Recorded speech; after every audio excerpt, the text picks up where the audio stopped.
దేవుని పరిశుద్ధ నామానికి మహిమ కలుగును గాక.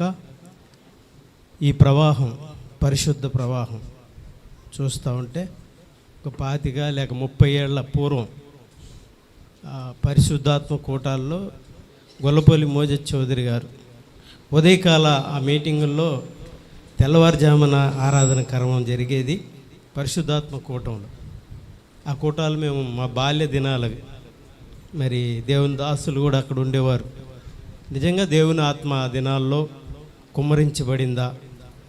దేవుని ఆత్మ కుమ్మరించబడి అంశమతి మేరీ గారు, రేపు స్పీకర్గా వస్తున్న వర్గీస్ గారు, వివేక్ గారు, యేదాస్ గారు, బిఎం రాజు గారు, చాలామంది మంచి దైవజనులు ఆ పరిశుద్ధాత్మ కూటం జరుపుతూ ఉంటే నిజంగా పరలోకాన్ని సవి చూసిన అనుభవం ఆ దినాల్లో మేము మా కన్నులారా, మా హృదయపూర్వకంగా దాన్ని మేము ధ్యానం చేసాం.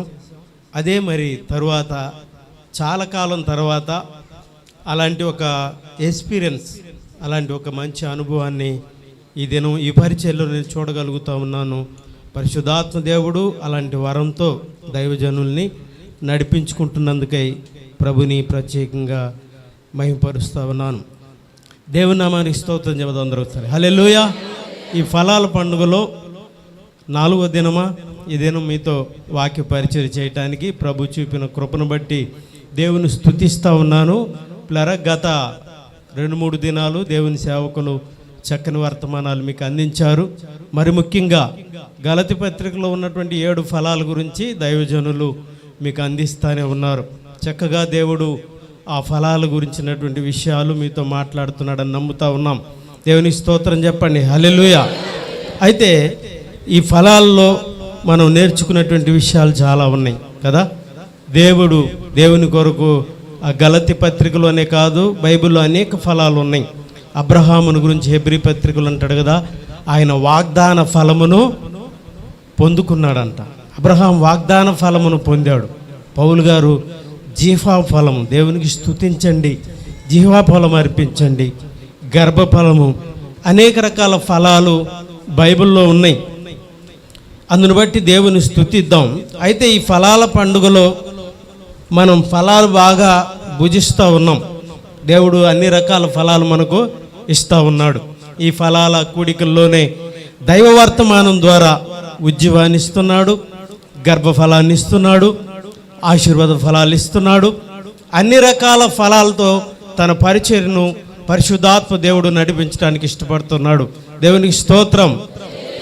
అయితే ఈ దినం దేవుని వాక్యంలో నుండి నేను మిమ్మల్ని ప్రశ్నించేటువంటి మాట ఏమిటంటే, మనం ఫలాలు బాగా తిన్నాం. ఫలాలు బాగా తింటే ఏమైందండి? షుగర్ వచ్చింది, అవునా? పళ్ళు బాగా తింటే రకరకాలైనటువంటి రోగాలు ఏర్పడతాయి.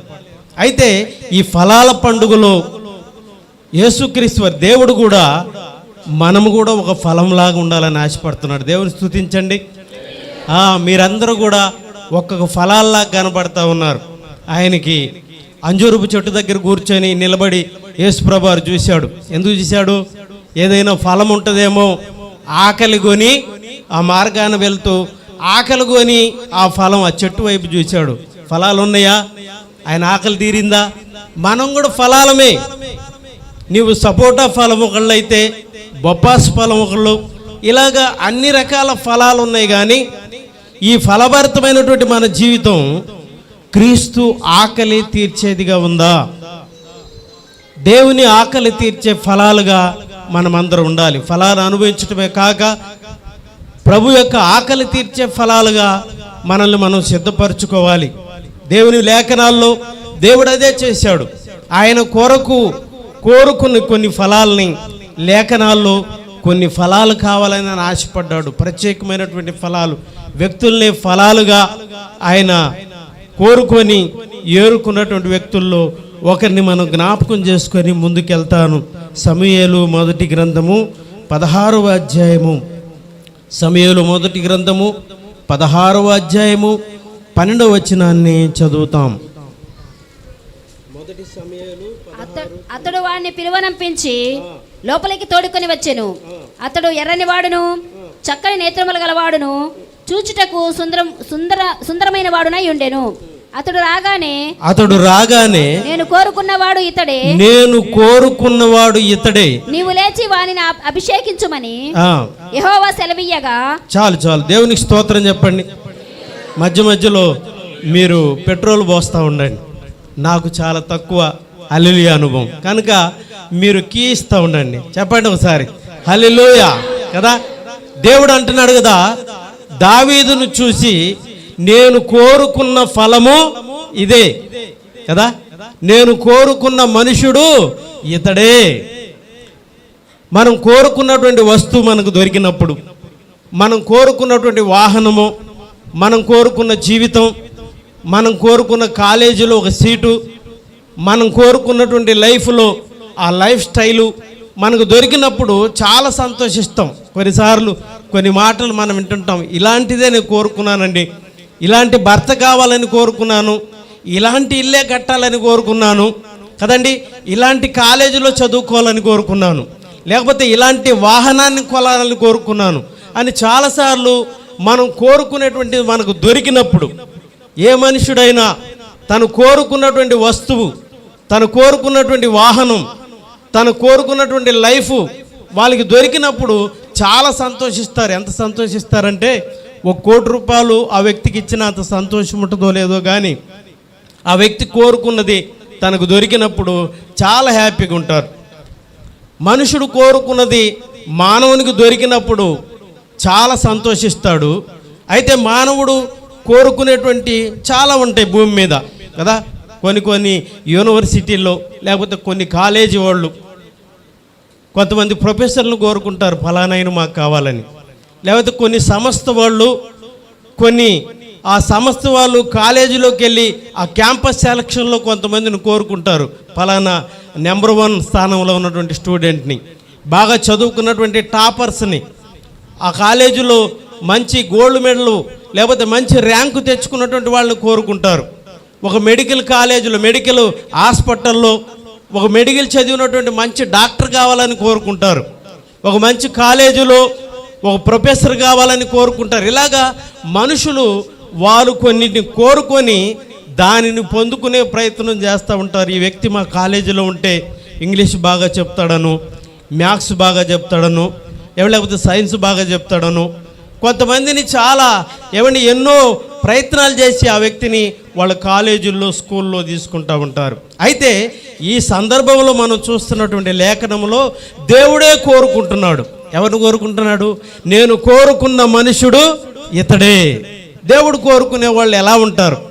దేవుడు కోరుకునే వాళ్ళు ఎక్కడుంటారు? ఏమండి, ఎక్కడున్న వాళ్ళు కోరుకుంటాడు ఆయన? కనీసం నాగార్జున యూనివర్సిటీలో గోల్డ్ మెడల్ అయి ఉండాలా? ఏమండి, ఉస్మానియాలో చదివి ఉండాలా? కాకతీయాలో నెంబర్ 1 స్థానంలో ఉండాలా?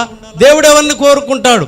దేవునికి కావాల్సిన ఫలాలై, దేవుని కొరకు జీవించాల్సినటువంటి జీవన శైలి ఎలాంటిది? దావీదును దేవుడు అంటున్నాడు కదా, నేను కోరుకున్న మనుషుడు ఇతడే.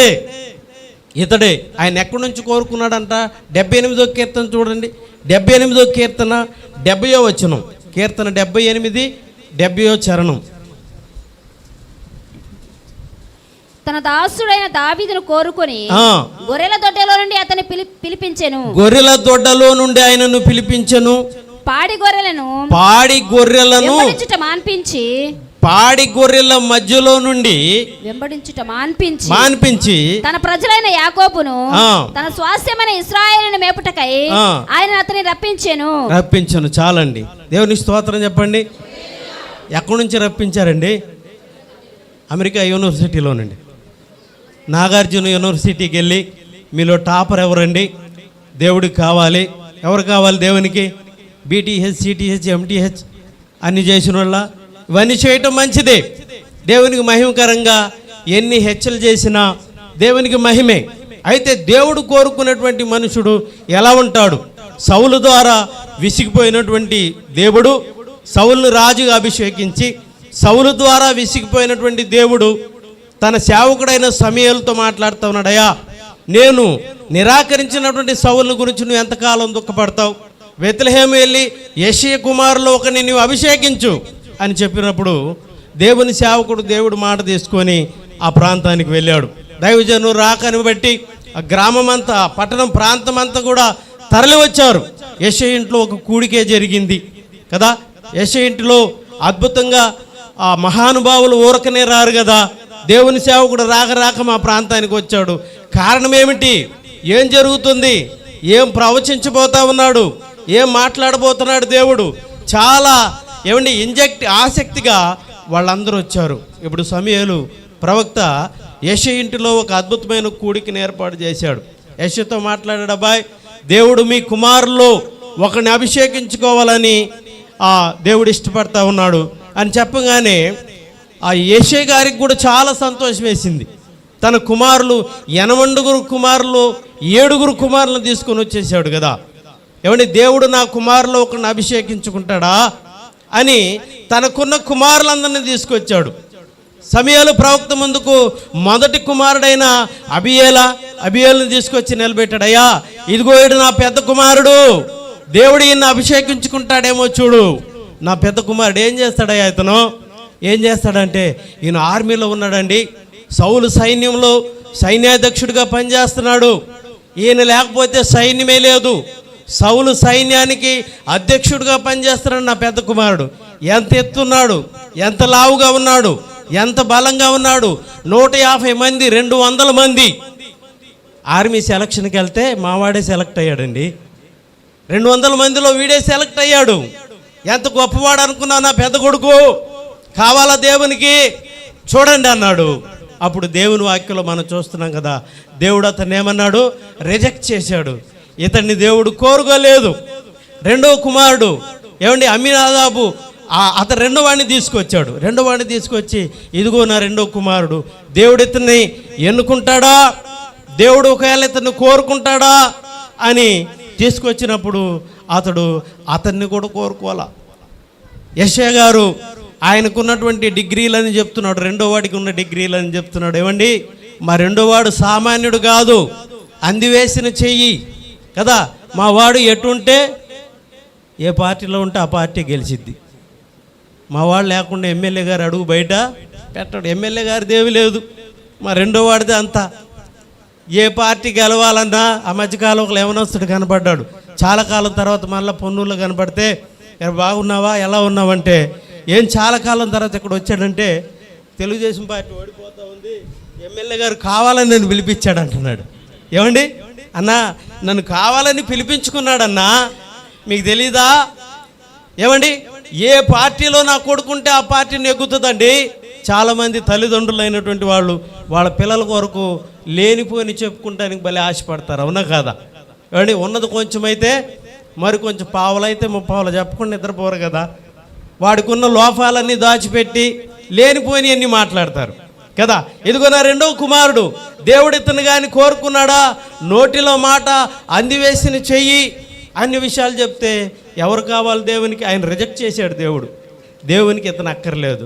మూడోవాడు, అయ్యా ఈ మూడో కుమారుడు ఇతడు షమ్మ, వీడిని కానీ కోరుకున్నాడా? వీడేం చేస్తాడంటే ఆయన అందరూ 30 బస్తాలు పండిస్తే మా వాడు 40 బస్తాలు పండిస్తాడండి. వ్యవసాయంలో అందివేసిన చెయ్యి. ఈ మండలం మొత్తంలో నేను ఒక స్థలంలోకి వెళ్తే ఒక ఆయన చెప్పాడు, ఈ మండలం మొత్తంలో నాలాగా వ్యవసాయం చేసేవాడు, నాలాగా ప్రెసిడెంట్ పదవి చేసినోడు ఎవడు లేడని చెప్పాడు. ఎందుకు చెప్పాడంటే ఆ విలేజ్లో అన్ని రకాల వాళ్ళు వచ్చి పనిచేస్తూ ఉంటారు. ఒక ట్యాంక్ వర్క్ కొరకు నేను వెళ్ళాను చాలా కాలం క్రితం.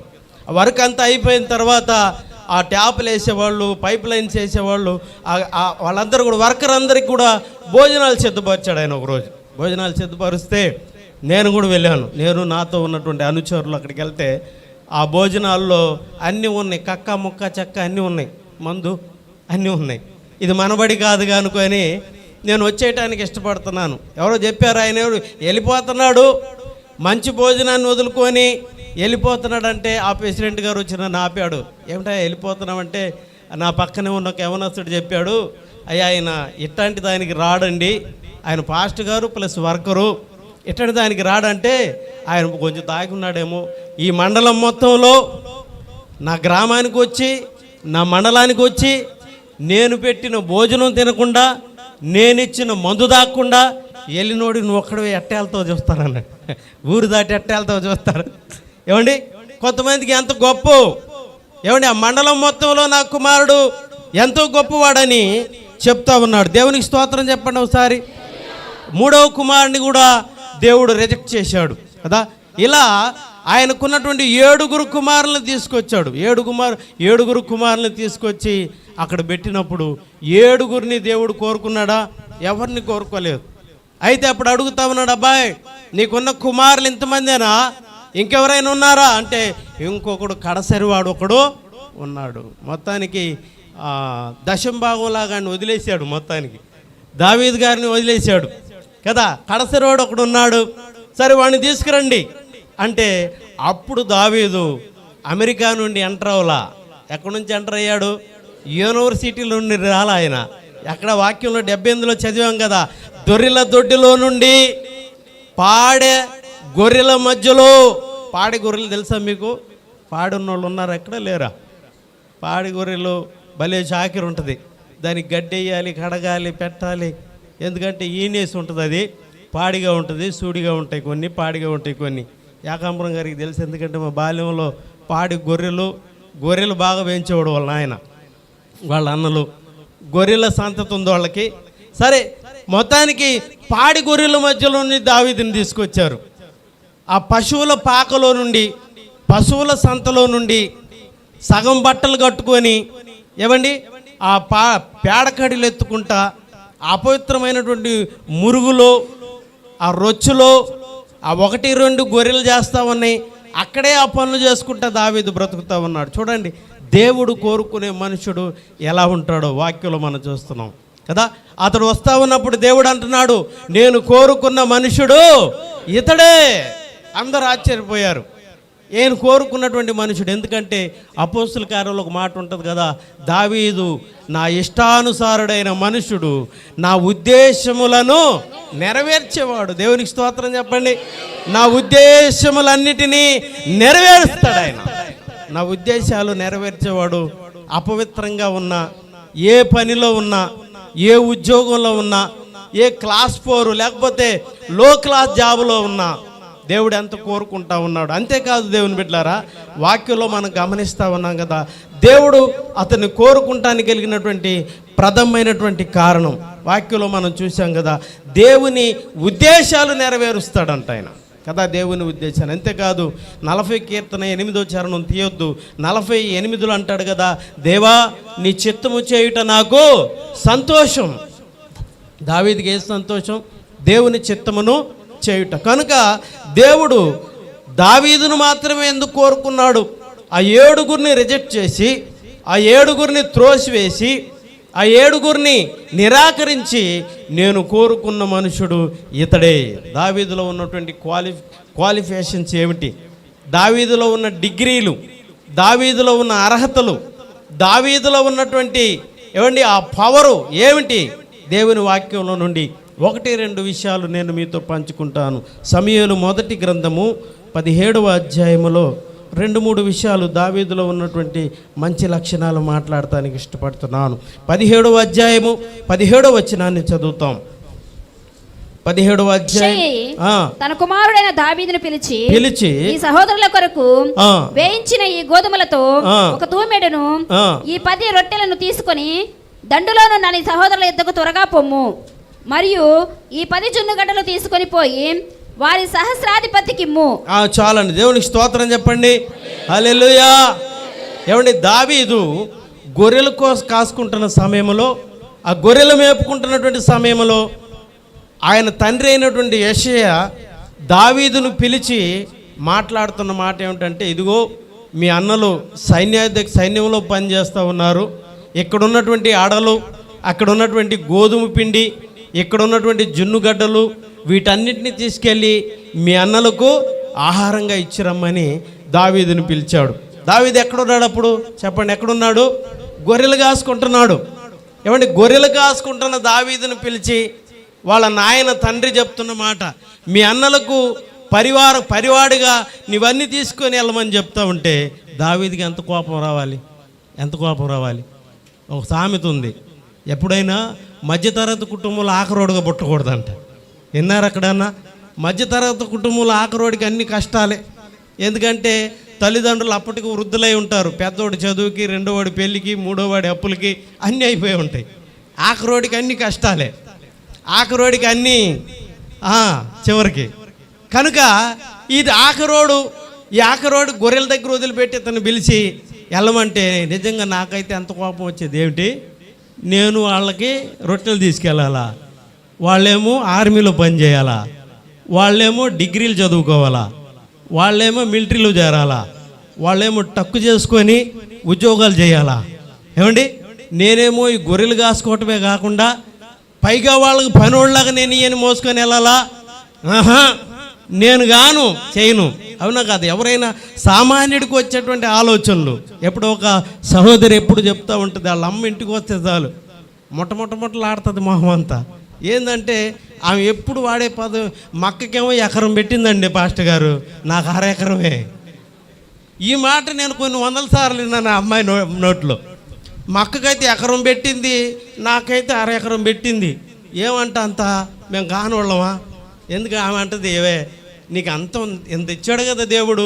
వాళ్ళు ఏదో ఒక చిన్న ఉద్యోగం అయ్యా, ఆయనకి క్లర్క్గా పని చేసుకుంటున్నాడు, ఏదో పోనీలని 1 ఎకరం పెట్టాం. దీనికి ఏమి దేవుడు అంత బాగానిచ్చాడు, వీళ్ళు ఆయన బాగా సంపాదిస్తున్నాడు, ఎక్కడ పడితే అక్కడ ఇల్లు కంటున్నాడు, 1/2 ఎకరం పెట్టాం ఏమి అని మాట్లాడుతూ ఉంటుంది కదా. దావీదు అలా వాదన చేశాడా? వాళ్ళకు పెట్టావు నాకు పెట్టలేదు, వాళ్ళకి చేసావు నాకు చేయలేదు, వాళ్ళకుంది నాకు లేదు అనుకోలేదు. అక్కడ ఒక మాట ఉంది కదా, దావీదుని పిలిచి చెప్పంగానే కదా. దావీదులో నాకు ఎవరు జ్ఞాపకం వస్తారంటే యేసు ప్రభువు వారు జ్ఞాపకం వస్తాడు. యోహాను సువార్త 5వ అధ్యాయం 30వ వచనంలో అంటాడు కదా, అయినను నేను నా ఇష్ట ప్రకారము చేయక నా ఇష్టమును నెరవేర్చక దేవుని చిత్తమును నెరవేర్చుటకు నేను వచ్చాను. నా ఇష్టము కాదు, తండ్రి చిత్తమును నెరవేర్చడానికి నేను వచ్చాను. యేసు ప్రభువు వారు పదే మాట్లాడే మాట యోహాను సువార్త 17:4 అంటాడు కదా, తండ్రి చేయుటకు నీవు నాకు అప్పగించిన పనిని నేను సంపూర్ణముగా చేశాను. దేవునికి స్తోత్రం చెప్పండి ఒకసారి. సంపూర్ణంగా చేశాడు, ఎక్కడ మధ్యలో బ్రేకప్స్ లేవు. ఏమండి, దేవుడు తండ్రి అయినటువంటి దేవుడు కుమారుడు అంటే ఎట్లాగే ఉండాలనిపిస్తుంది. యేసుప్రభుని ఒక కుమార దృక్పథంతో చదవండి, చూడండి. యేసుప్రభు వారి స్టోరీ, లేకపోతే ఆ యేసుక్రీస్తు వారి లైఫ్ స్టైలు ఒక కుమారుణ్ణి చూసినట్లుగా చూస్తా చదవండి మీరు లేఖనాల్లో. ఇలాంటి కొడుకుంటే బాగుంటుంది అనిపిస్తుంది. నాకు చాలాసార్లు మగపిల్లలు లేరంటారు, కానీ మగపిల్లడు నాకు యేసుప్రభే కొడుకు. చెప్పాడు కదా, ఏలయనగా మనకు కుమారుడు ఆయన కుమారుడు కూడా తండ్రే కాదు, యేసుప్రభు వారు తండ్రే కాదు, ఒంటే గింటే యేసుప్రభు లాంటి కొడుకు కావాలని కోరుకోండి. దేవునికి స్తోత్రం చెప్పండి. ఆయన మంచి కుమారుడు, ఆయన తండ్రి పని కదా. ఆ గెత్సెమనే వనములు కూడా ఆయన చేసిన ప్రార్థన అద్భుతంగా ఉంటుంది. తండ్రి నీ చిత్తమైతే ఈ గిన్నె నా యుద్ధ నుండి తొలగించు, అయినను నా చిత్త ప్రకారము కాక నీ ఇష్టము నెరవేరాలి, నీ ఇష్టము చేయాలి. తండ్రి ఇష్టం చేయటానికి యేసుక్రీస్తు వారు అనేక సందర్భాల్లో ఏమండి దైవ చిత్తాన్ని చేశాడు. తండ్రి చిత్తాన్ని చేయటం కొరకు ఆయన ఎంత తగ్గించుకున్నాడో. ఫిలిప్పీయులకు రాసిన పత్రిక 2వ అధ్యాయము 6వ వచనంలో అంటాడు కదా, అతడు దేవుని స్వరూపము కలిగిన వాడయుండి దేవునితో సమానముగా ఉండుట విడిచిపెట్టకూడని భాగ్యమని ఎంచక ఎంత తగ్గించుకున్నాడమ్మా. లేచి కూడా వందనాలు చెప్పే నీకు ఎవరికైనా కోపం ఉంటే ఇట్టంటారు కొంతమంది, అవునా కాదా? మన అందరు ప్రేమించే వాళ్ళకి బాగానే చెబుతాం వందనాలు.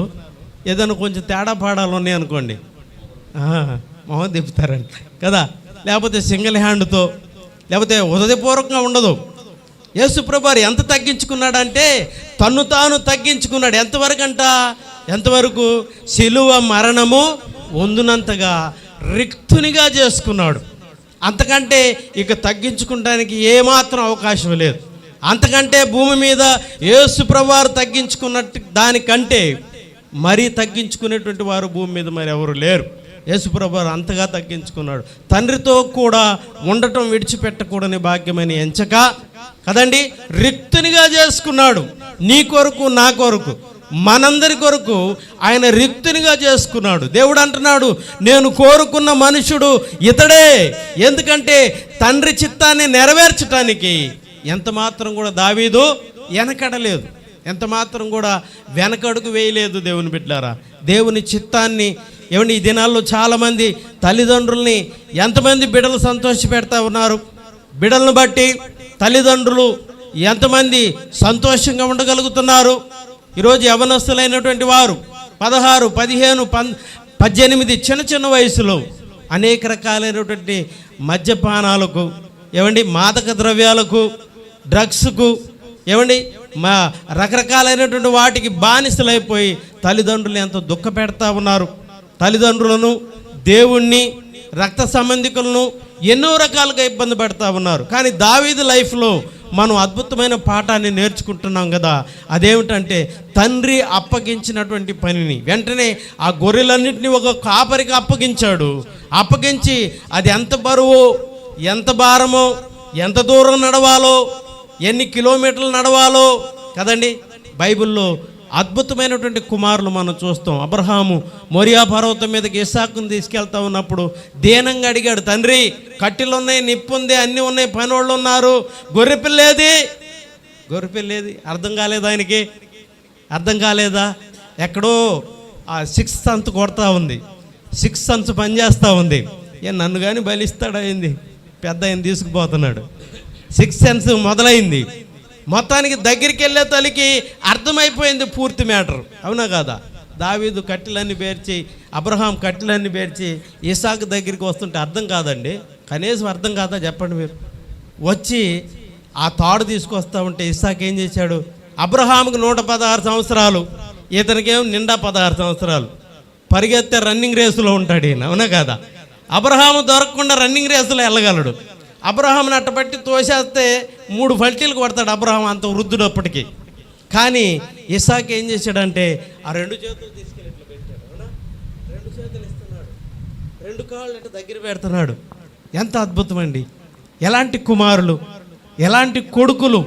దేవుని బిడ్డలారా, దేవుని వాక్యం నీ బిడ్డల హృదయంలో పనిచేస్తే, దేవుని వాక్యము నీ కుటుంబంలో పనిచేస్తే, దేవుని వాక్యము ఏమండి మీ రక్త సంబంధికులు, మీ కుటుంబాల్లో దేవుని వాక్యం పనిచేయగలిగితే, ఇదిగో ఇస్సాకు లాంటి కుమారులు నీ కుమారులు మార్చబడతారు. దేవునికి స్తోత్రం చెప్పండి. ఏమండి తన్ను తాను తగ్గించుకొని, యేసుక్రీస్తు ప్రభువారు తన్ను తాను తగ్గించుకొని కదా, ఒక మాట అంటాడు కదా, మనుష్య కుమారుడు పరిచర్య చేయించుకొనుటకు రాలేదబ్బాయి, పరిచర్య. ఆ మార్కు భక్తుడు అద్భుతంగా దాన్ని యాడ్ చేశాడు. ఏమంటారు, ఒక పరిచారకుడుగా మార్కు భక్తుడు యేసు ప్రభువుని చూపిస్తాడు. ఒక దాసుడిగా, దీనదాసుడిగా అద్భుతమైన తన రచనలో ఒక సేవకుడు కనపడతాడు మార్కు రచనలో కదా. నేను పరిచర్య చేయించుకుంటానికి రాలేదు, పరిచర్య చేయటానికి వచ్చాను. ప్రభునందు ప్రియమైన దేవుని బిడ్డలారా, దావీదులో మనం నేర్చుకుంటున్నటువంటి మొదటి పాఠము తండ్రి మాటకు లోబడి తండ్రి చిత్తాన్ని చేయటం. రెండవదిగా 17వ అధ్యాయము 34వ వచనం, 17:34. మొదటి సమయంలోనే 17:34.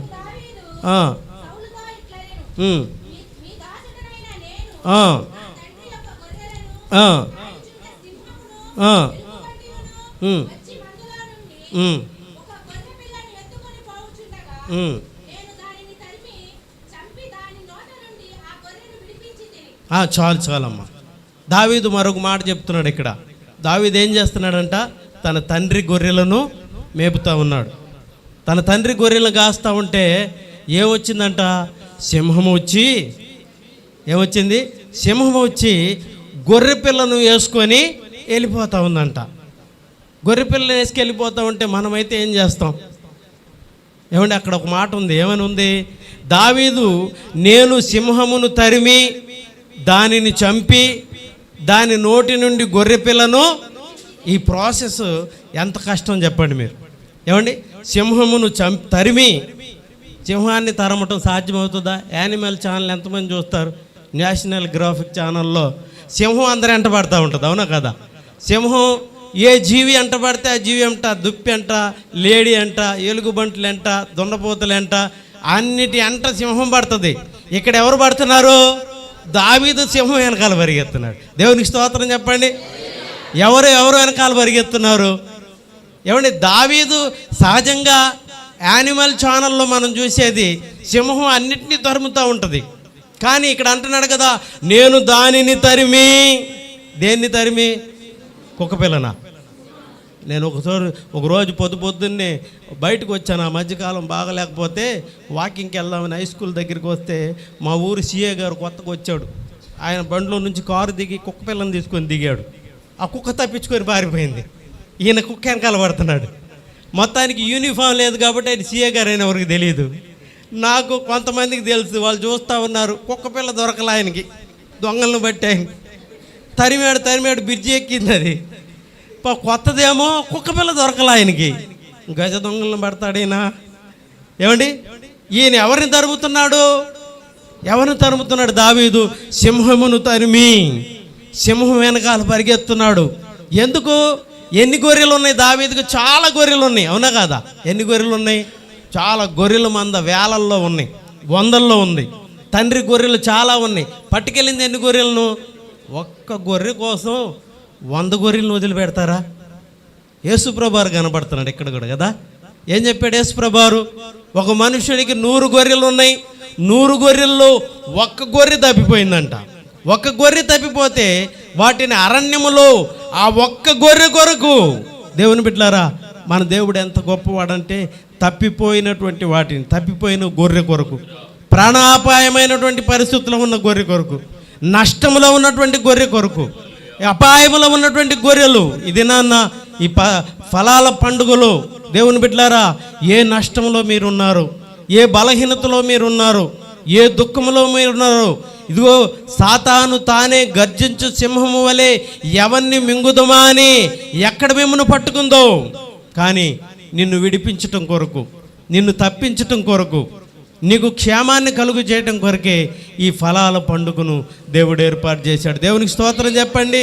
దావీదు పరిగెత్తుతా ఉన్నాడు. ఆ సింహం వెనక పరిగెత్తి దానిని పట్టుకొని దానిని చీల్చి, ఒకవేళ నేను అనుకుంటాను గొర్రె పిల్లను దావీదు ఆ సింహం వదిలేసింది అనుకోండి, గొర్రె పిల్లను వదిలిస్తే ఎవరిని వేసుకుంటుంది ఇప్పుడు? అబ్బా, యోహాను సువార్త 10వ అధ్యాయంలో మాట జ్ఞాపకం వస్తుంది. నేను గొర్రెలకు మంచి కాపరిని, మంచి కాపరి గొర్రెల కొరకు ప్రాణం పెడతాడండి కదా. మంచి కాపరి గొర్రెల కొరకు ప్రాణం పెడతాడు. నా గొర్రెలు నా స్వరము వినును.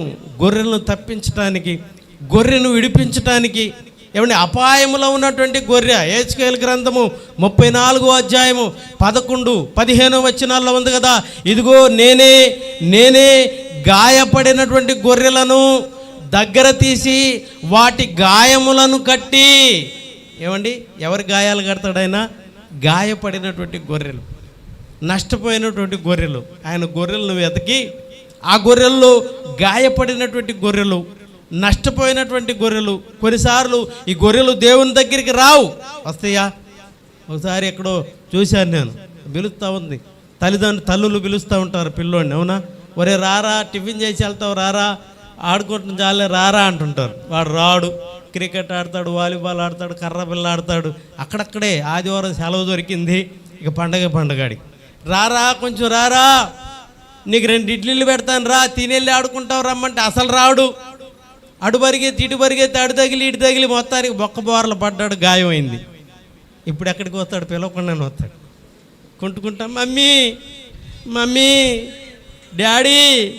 డాడీ అనుకుంటా, పిలవకుండానే ఇప్పుడు వచ్చేస్తాడు. నిజంగా నేను అనుకుంటా, నా తల్లికి ఒక బాధ ఉన్నా వీడు నా దగ్గర కూర్చున్నాడని పక్కన కూర్చోబెట్టుకొని వాడి చెయ్యి చేతిలో పెట్టుకొని, ఆ గాయపడిన కాలు చేతిలో పెట్టుకొని ఏం చేస్తుంది? కట్టు కడతా ఉంటుంది. ఇలాగైనా నా కొడుకు నా దగ్గర కూర్చున్నాడులే, ఇప్పుడైనా ఈ కొడుకు ఆ చూసుకునేటువంటి భాగ్యం.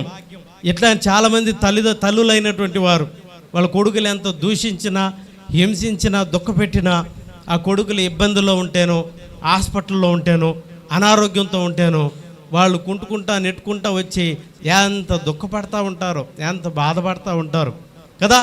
దేవుడు అంటున్నాడు కదా, వారి గాయములు, గాయపడినటువంటి గొర్రెల యొక్క గాయమును నేను కట్టుదును. ఎంత మంచి దేవుడు అండి. గుండె చెదిరిన వారిని నేను బాగు చేయుదును, వారి గాయములు కట్టువాడను నేనే. దేవుని బిడ్డలారా, మీరు ఏ విషయంలో గాయపడి ఉన్నారో నాకు తెలియదు.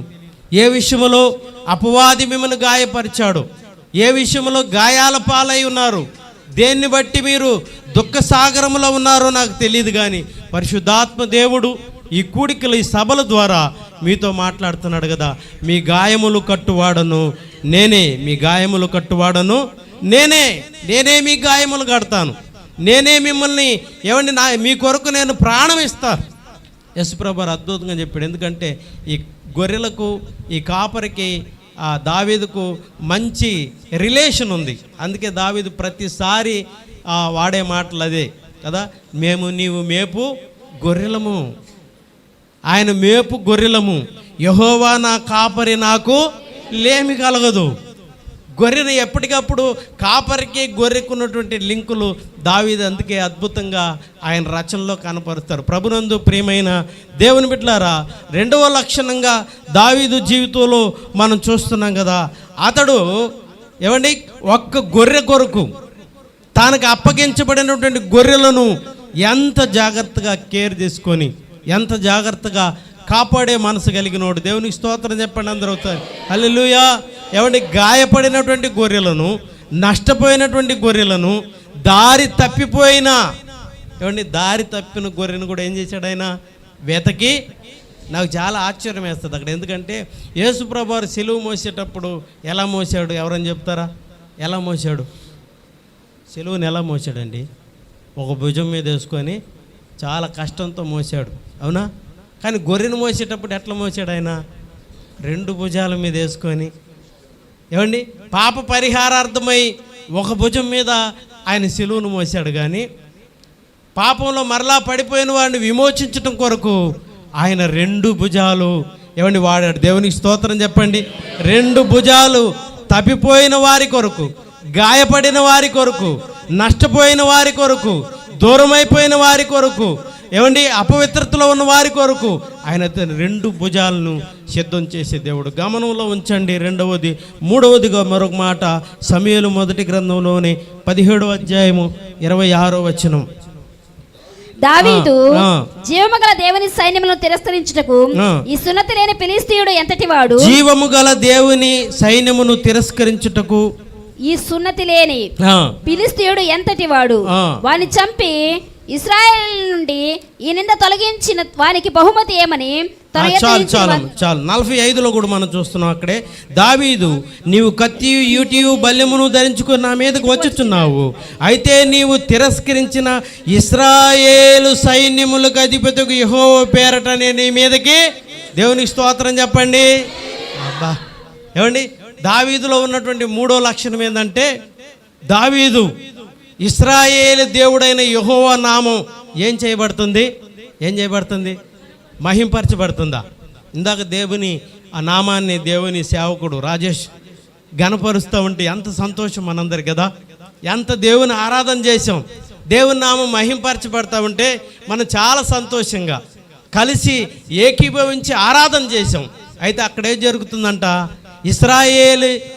ఇశ్రాయేలు దేవుడైనటువంటి యెహోవా నామము ఏం చేయబడుతుంది? తిరస్కరించబడుతుంది, నిరాకరించబడతా ఉంది. అయితే దావీదు ఆయన సోల్జర్గా అక్కడ లేడు. ఎలా ఉన్నాడు దావీదు? దారిని పోయే దానయ్య దావీదు, అవునా? అన్నలకి ఆహారం తీసుకొచ్చిన దానయ్య ఆహారాన్ని ఇచ్చి వెళ్ళటానికి వచ్చాడు. మొత్తానికి అక్కడ వచ్చినప్పుడు ఒక స్వరం వినబడుతుంది.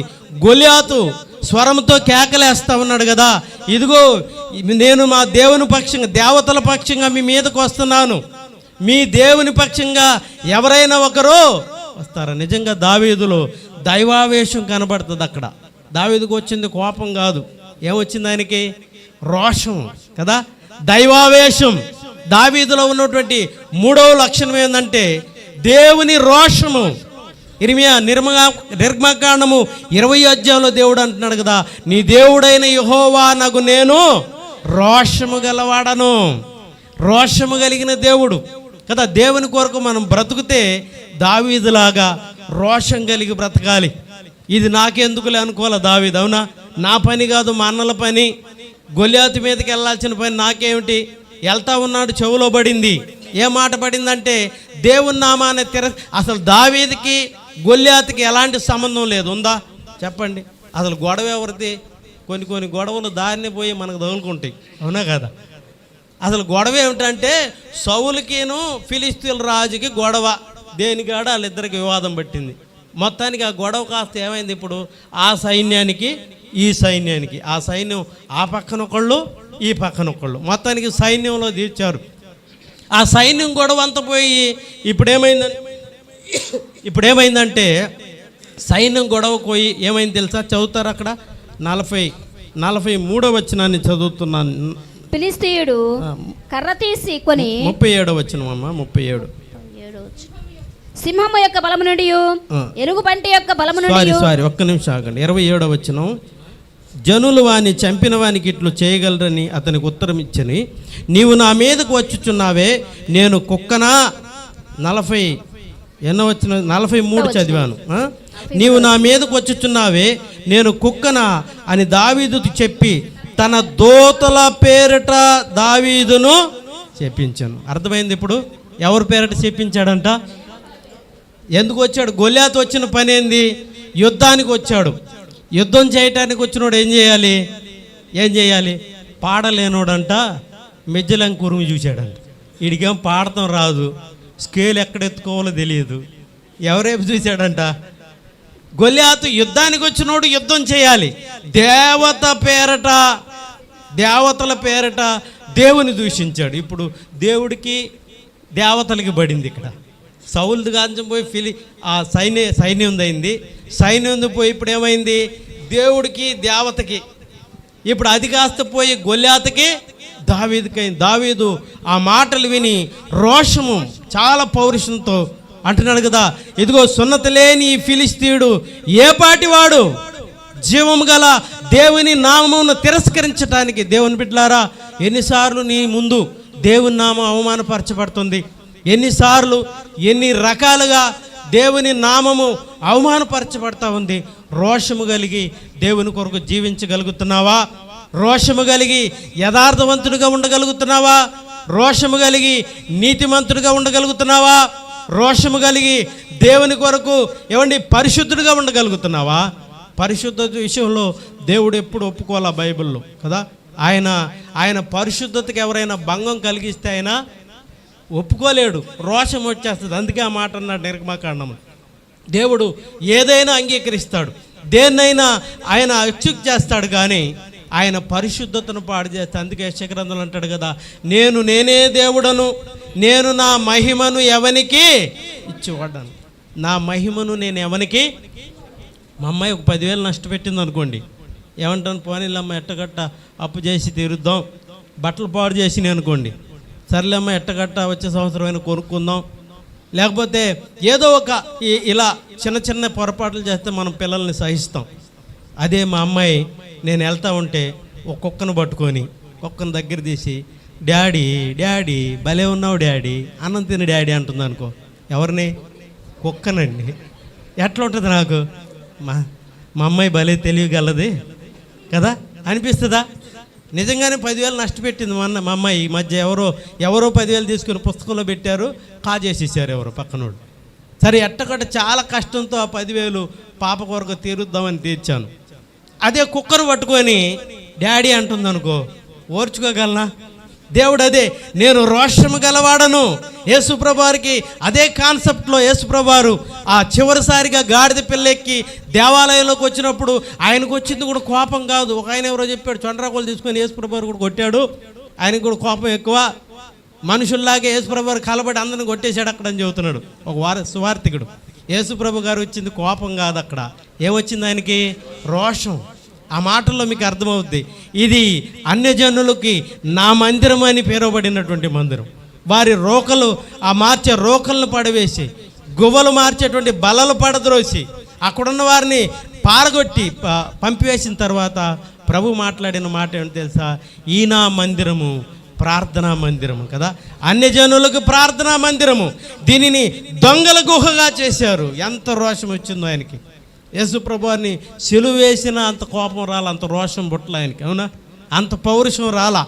దేవుని బిడ్డలారా, పౌలు గారు అంటాడు కదా, ఇదిగో దేహ సంబంధులైన నా సహోదరుల కొరకు నేను క్రీస్తు నుండి వేరే శాపగ్రస్తుడుగా ఉండకూడదు. ఎంత రోషం!